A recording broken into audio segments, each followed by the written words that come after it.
Bike ಕಳ್ಳತನ ಪ್ರಕರಣದಲ್ಲಿ ನಿಪ್ಪಾಣಿ ಗ್ರಾಮೀಣ ಪೊಲೀಸರ ಮಹತ್ವದ ಕಾರ್ಯಾಚರಣೆ ಯಶಸ್ವಿಯಾಗಿದೆ.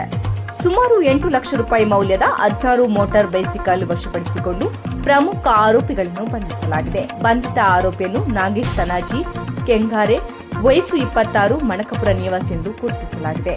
ಮಾರ್ಚ್ 30ರಂದು ಗೋಡಾನಿ ಗ್ರಾಮದ ವ್ಯಾಪ್ತಿಯಲ್ಲಿ ಬೈಕ್ ಕಳ್ಳತನವಾಗಿರುವ ಬಗ್ಗೆ ಅಜಿತ್ ಶ್ರೀಧರ್ ಕೌಲಕರ್ ಅವರು ದೂರು ನೀಡಿದರು. ಈ ಹಿನ್ನೆಲೆ ಪ್ರಕರಣ ದಾಖಲಿಸಿಕೊಂಡು ಪೊಲೀಸರು ತನಿಖೆ ಆರಂಭಿಸಿದ್ದರು.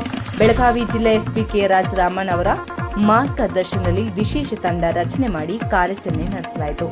ಏಪ್ರಿಲ್ 4ರಂದು ಗೋಡಾನಿ ಗಾಯಕನವಾಡಿ ರಸ್ತೆಯಲ್ಲಿ ವಾಹನ ತಪಾಸಣೆಯ ವೇಳೆ ನೋಂದಣಿಯಾಗದ ಹೀರೋ ಸ್ಪ್ಲೆಂಡರ್ ಪ್ಲಸ್ ಬೈಕ್ನಲ್ಲಿ ಸಂಶಯಾಸ್ಪದವಾಗಿ ಸಂಚರಿಸುತ್ತಿದ್ದ ಆರೋಪಿಯನ್ನು ಪೊಲೀಸರು ಹಿಡಿದಿದ್ದಾರೆ. ಪೊಲೀಸರನ್ನು ಕಂಡು ತಪ್ಪಿಸಿಕೊಳ್ಳಲು ಯತ್ನಿಸಿದ ಆರೋಪಿ ಕೊನೆಗೆ ಬಂಧಿಸಲ್ಪಟ್ಟು ವಿಚಾರಣೆ ನಡೆಸಿದಾಗ ಹಲವು ಬೈಕ್ ಕಳ್ಳತನ ಪ್ರಕರಣದಲ್ಲಿ ಭಾಗಿಯಾಗಿರುವುದು ಬಹಿರಂಗವಾಗಿದೆ. ಆದ್ದರಿಂದ ವಿವಿಧ ಕಂಪನಿಯ ಒಟ್ಟು 16 ಮೋಟಾರ್ ಬೈಸಿಕಲ್ ವಶಪಡಿಸಿಕೊಳ್ಳಲಾಯಿತು.